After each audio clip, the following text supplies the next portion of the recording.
At 0123 on April 26, 1986, the reactor of Power Block 4 of Chernobyl NPP is destroyed following a series of thermal explosions.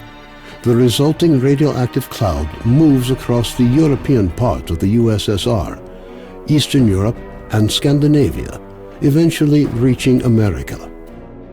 The consequences of the disaster are so serious that the government is forced to begin evacuating the residents of nearby towns and villages. A 30-kilometer exclusion zone is created to stop residents from returning to the contaminated area. Despite the disaster, the Chernobyl NPP continues to operate.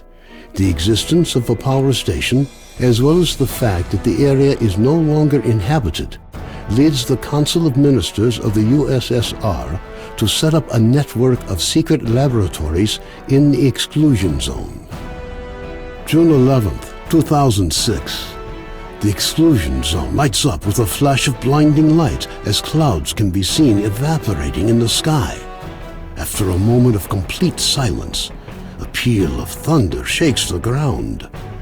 Most of the government forces guarding the perimeter are killed instantly. 2008. Scientists are still unable to explain what happened.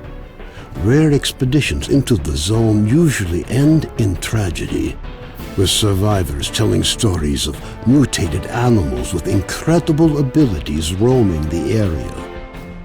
According to various estimates, by 2010, the zone is home to between 100 and 300 unknown individuals. They call themselves Stalkers and make their living by collecting anomalous formations known as artifacts, which they sell for considerable sums of money. 2011. Despite military cordons, the Stalker phenomenon is growing in numbers. However, Stalkers travel primarily around the zone's edges, with the center remaining terra incognita. The few attempts to penetrate deeper into the zone have all ended in failure. 2012.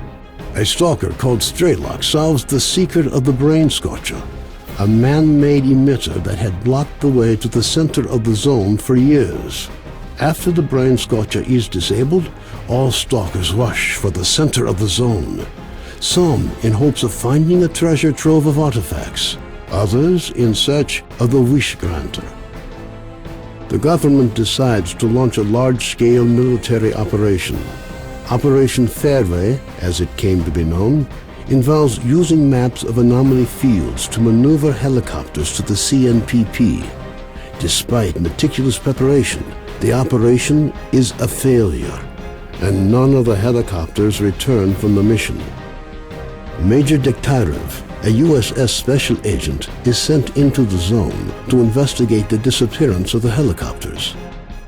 Disguised as a stalker, equipped with a regular assault rifle, 2 weeks' worth of supplies, and a radio to communicate with HQ, the Major begins his journey towards the center of the zone.